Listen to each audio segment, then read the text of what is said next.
नमस्कार, आदाब, सत श्री अकाल। उत्तर प्रदेश उर्दू अकादमी की ओर से तालीम व तदरीस पठन पाठन के इस प्रोग्राम में अब हम 33वें भाग पर आ चुके हैं। अभी तक आपने पूरी वर्णमाला ख़त्म कर ली, मात्राएं सीख ली। मात्राओं के अलावा जो नून गुन्ना दुचश्मी है और मुरक्कब हरूफ वगैरह की तफसील और उनका इस्तेमाल सब कुछ सीख लिया। अब हम आगे बढ़ेंगे और अब हम उर्दू तख्ती की तरफ चलेंगे। बहुत पुराना ये रिवाज है उर्दू तख्ती। तख्ती वो होती है जिसमें हम डिफरेंट वर्णमाला, उर्दू वर्णमाला के हर एक हरफ पे जो 3 मेन एराब हैं उनके साथ उनकी क्या उच्चारण हम निकालेंगे मुंह से, उसकी प्रैक्टिस करते हैं। और वैसे तो फिर 2 ज़बर और 2 ज़ेर भी है, लेकिन हम आपको आज ज़बर, ज़ेर और पेश ये उर्दू वर्णमाला के हर हर्फ के साथ और उसकी हिज्जे क्या होगी, हिज्जे कैसे उसकी की जाएगी। यानी अगर आपको सिर्फ अ कहना है तो उसकी भी आप हिज्जे कैसे करेंगे और उसको एराब के साथ कैसे पढ़ेंगे, ये आज हम बताएंगे। देखिए, सबसे पहले आता है अलिफ। अलिफ तो ना अ होता है ना बा होता। यहाँ पर ए के लिए या छोटे आ के लिए हम अलिफ का इस्तेमाल करते हैं, ALIF अलिफ। और आकार भी हम आपको बता चुके हैं। तो देखिए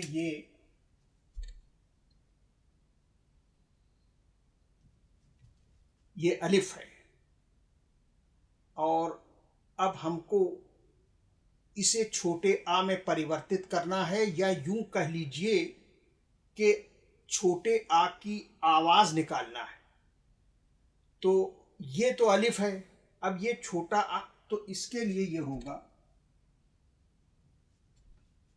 अलिफ जबर आ, अलिफ जबर आ, लिमिटेड, खींचेंगे नहीं, अलिफ जबर आ। और इसी तरह से जितने भी हुरूफ हैं ये तक, उनके साथ जब भी जबर लगेगा तो झटके के साथ उसी हुरूफ की आवाज निकलेगी। जैसे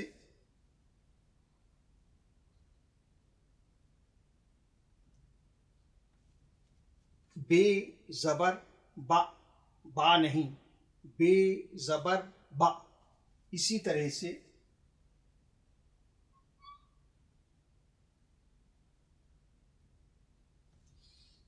ते जबर ता, ते जबर ता।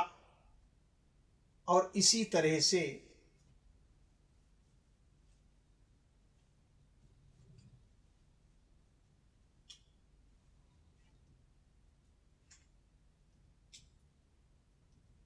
जीम जबर जा, जा नहीं जा। और आगे बढ़ते हैं।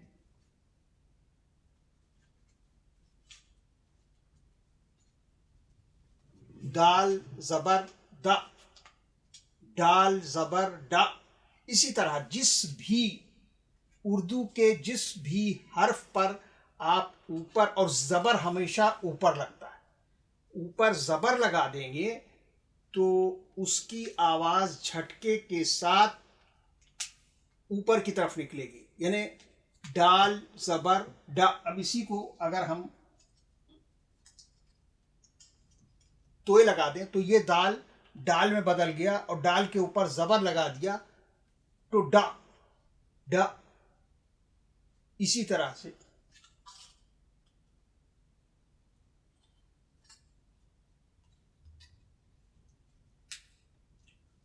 लाम जबर ला, लाम जबर ला। और ऐसे ही जो हम आखिरी जो डिजिट हरफ है उर्दू वर्णमाला का आखिरी हरफ बड़ी ये, तो बड़ी ये ज़बर या नहीं, या। ज़बर जिस चीज़ पे लगेगा वहाँ पर झटके के साथ ऊपर वाली आवाज़ आपको उच्चारित करना होगी, जैसे कि बड़ी ये ज़बर या, बड़ी ये ज़बर या। अलिफ ज़बर आ, बे ज़बर बा, ते ज़बर ता, से ज़बर सा, जीम ज़बर जा, and so on up to बड़ी ये हो गया ज़बर का प्रयोग तमाम उर्दू वर्णमाला के हर अक्षर के साथ, और इसकी प्रैक्टिस आपको करना होगी। अब जैसे अब इसको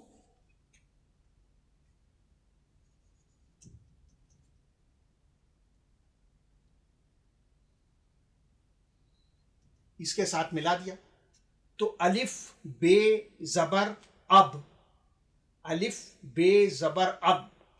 तो ये हम एक ऐसा प्रयोग बता रहे हैं कि आप सोचते हैं अ और बा ये तो इस्तेमाल होते नहीं, लेकिन जब अब लिखना होगा आपको तो आपको अलिफ पे ज़ेर लगाना होगा और आगे बे लिख देना होगा। नाउ अब इसी तरह से आपको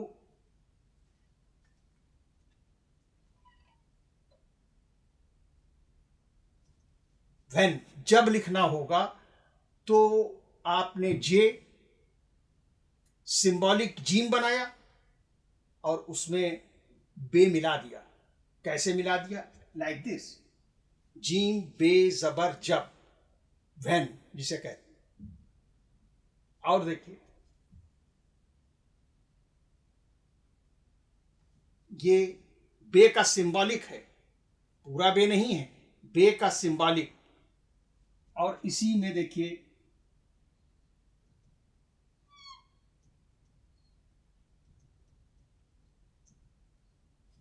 काफ मिला दिया तो बे काफ ज़बर बक, यानी अगर इसी तरह एक बार और लिख दें तो हो जाएगा बक बक, बक बक। और आगे बढ़ते हैं,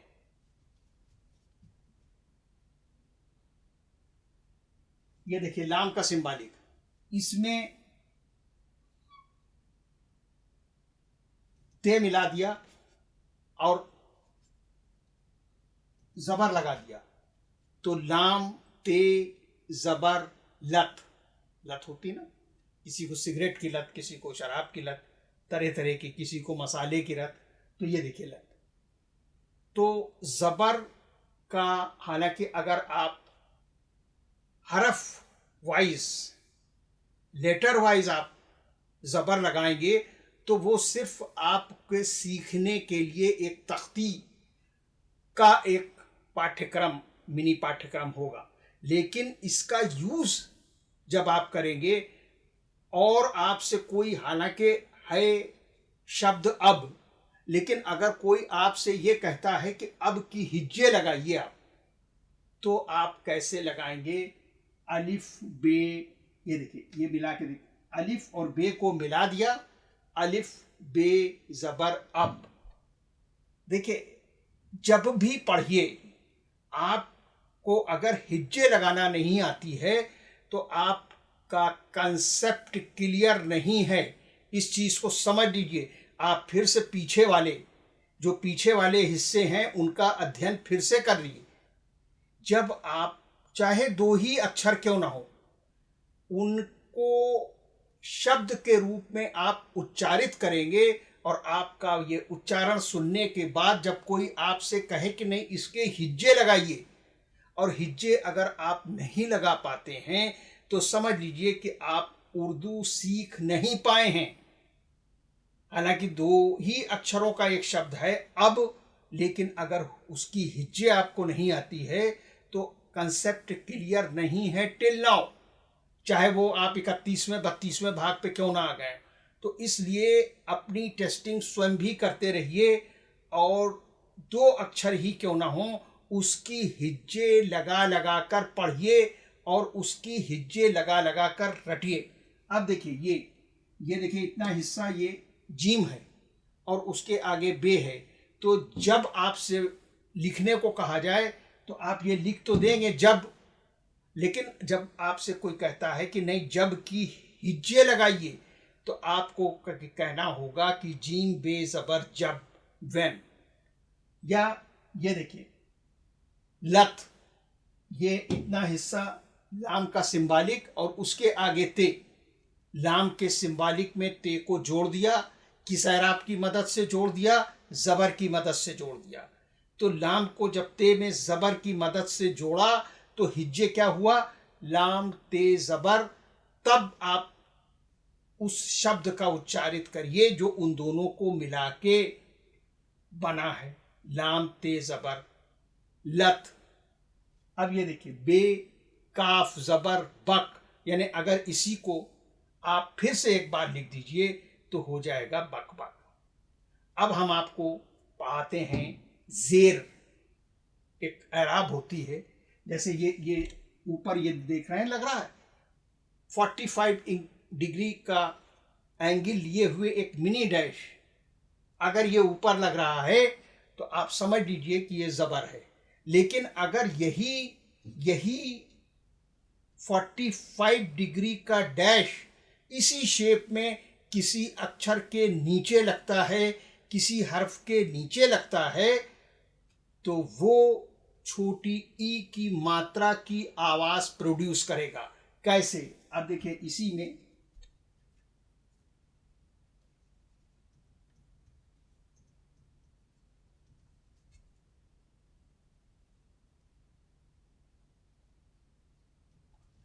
अब जीम पे जेर जिब, जिब, जीम बे जेर जिब। इसी तरह से ये बे है, ये काफ है, बे काफ जेर बिक। देखिए जबर था तो बक, और जेर है तो बिक। अब ये देखिए इसी तरह से लाम तेजेर लित, लाम तेजेर लित। अब ये देखिए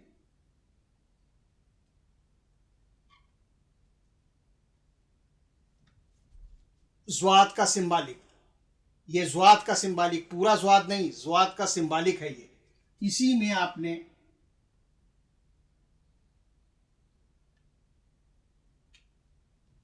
दाल मिला दिया, ज्वाद दाल जेर जिद, ज्वाद दाल जेर जिद। इसी तरह से वो डैश 45 डिग्री एंगल का वो डैश जो आपने ऊपर लगाकर ज़बर कहा था और उच्चारण आ, छोटे आ के साथ जोड़ के उस अक्षर का किया था जिस अक्षर के ऊपर के वो ज़बर लगा था। लेकिन अगर इसी तरह किसी अक्षर के नीचे वही डैश 45 डिग्री के एंगल का आप नीचे लगा देंगे तो वो छोटी ई के साथ मिलके आवाज देगा, जैसे ज्वाद दाल जेर जिद। अब यहां ये भी सीख लीजिए कि जिद नहीं होता, जीम से नहीं है, न जे से है और न जोए से है। जिद जो है वो एक्सट्रीमली उच्चारित किए जाने वाले ज्वाद से जिद है, यानी ज्वाद में जेर लगाने के बाद उसमें दाल जोड़ देंगे तो जिद बन जाएगा, जिद बन जाएगा। इसी तरह से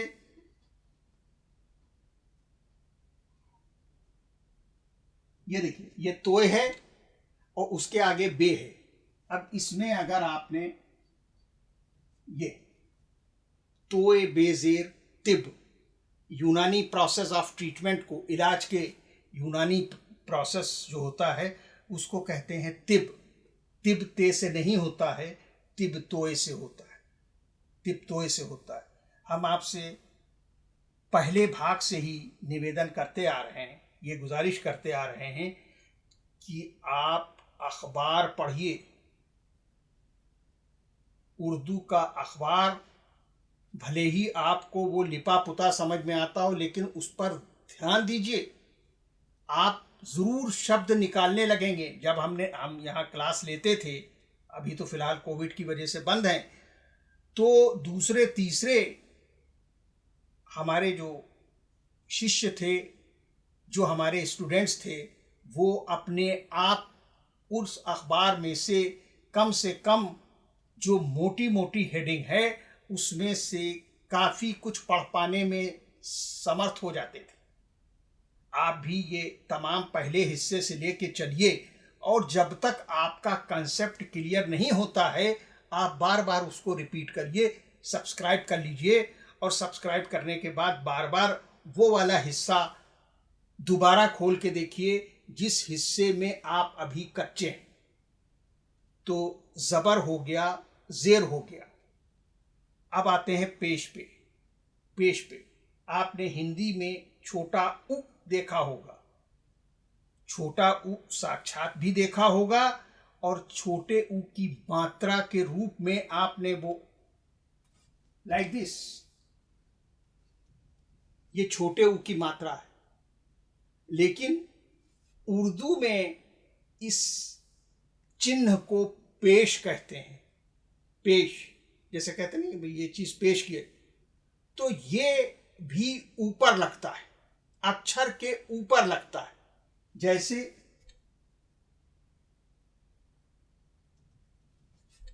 अलिफ पेश ऊ नहीं। देखिए, उच्चारण की सीमा लांघने में अगर सबसे ज़्यादा हर्ज होता है, सबसे ज़्यादा हानि होती है, तो वो उर्दू भाषा को होती है। अलिफ पेश ज़बर उ है तो आपको उ ही कहना है, ऊ नहीं कहना है। उसकी व्यवस्था दूसरी, उसकी व्यवस्था दूसरी। जब किसी अक्षर के ऊपर पेश लगा तो झटके से उ की मात्रा लगेगी। आगे बढ़ते हैं, देखिए ये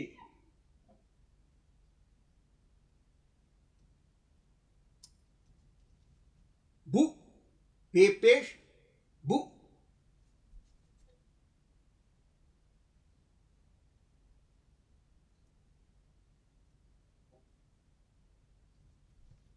जीम पेश जू। इसी तरह से हे पेश हु, खे पेश हु, दाल पेश दु, एंड सो ऑन। अलिफ से लेके बड़ी ये तक जितने भी लेटर्स हैं, अगर उसमें पेश लगेगा, पेश क्या चीज होती है हिंदी में, जिसे आप छोटे ऊ की मात्रा कहते हैं या साक्षात छोटा ऊ कहते हैं, वो यहां पर पेश लगा करके व्यवस्थित किया जाएगा, कंट्रोल किया जाएगा। काफ पेश कु, रे पेश रु। यानी जिस अक्षर में भी अलिफ से लेके बड़ी ये तक जिस अक्षर में भी आप पेश लगा देंगे उसको झटके से आप पढ़ेंगे। कु, गाफ पेश गु, लाम पेश लु, नून पेश नु, मीम पेश मु, एंड सो ऑन। कहने का मतलब यह है कि अगर आपको अ की आवाज निकालना है तो ऊपर जबर, जबर कैसे 45 डिग्री का एक डैश उस हरफ के ऊपर, और अगर आपको छोटी ई से जुड़ी हुई आवाज किसी भी अक्षर से चाहिए तो आप उसी अक्षर के नीचे वही 45 डिग्री का डैश लगा देंगे जो कि ज़बर के रूप में आपने पहले लगाया है।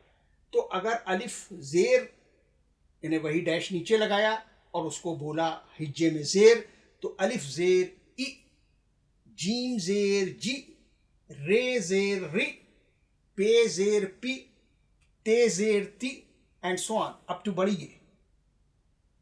तो इसको तख्ती कहते हैं। ये प्रैक्टिस की चीज़ है। बहुत से लोग तो छोड़ देते हैं, लेकिन हम फिर भी कम से कम 4-4, 5-5 लेटर बता के उसकी प्रैक्टिस भी आपको करा रहे हैं, क्योंकि हम चाहते हैं कि उर्दू की परिपक्वता इसी स्तर से आपके अंदर संचारित हो जाए, आपके अंदर खिल उठे। वो कैसे? जब आप इसी तरह से प्रैक्टिस करेंगे। भाई अलिफ को से ले लीजिए और जितने वर्णमाला है सबके साथ ज़ेर लगा के एक दफ़ा पढ़ जाइए, सबके साथ ज़बर लगा के पढ़ जाइए, सबके साथ पेश लगा के पढ़ जाइए। अब ये देखिए, जैसे कि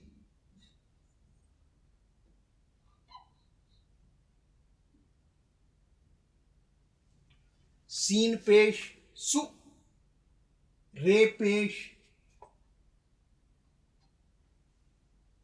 रु,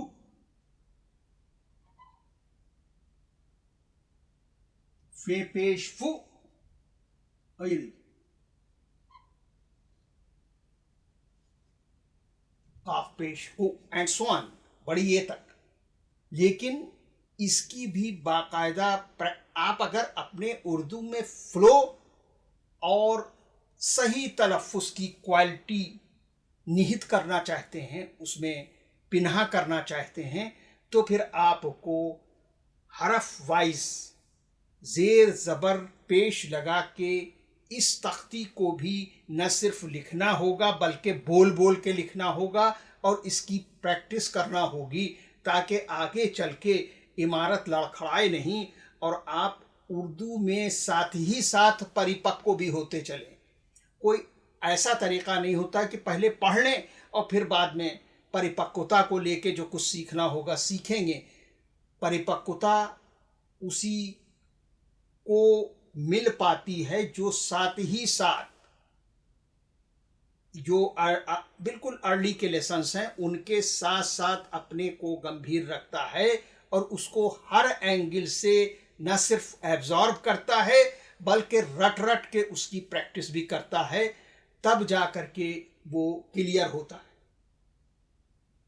तो आज हमने ज़बर ज़ेर पेश की तख्ती के रूप में हिज्जे कैसे लगाएंगे, आकृति कैसे बनाएगी और ज़ेर ज़बर पेश आखिर होते कैसे हैं, वो हमने आपको सब लिख लिख के बताया, समझाया। अब प्रैक्टिस करना आपका काम। Thank you.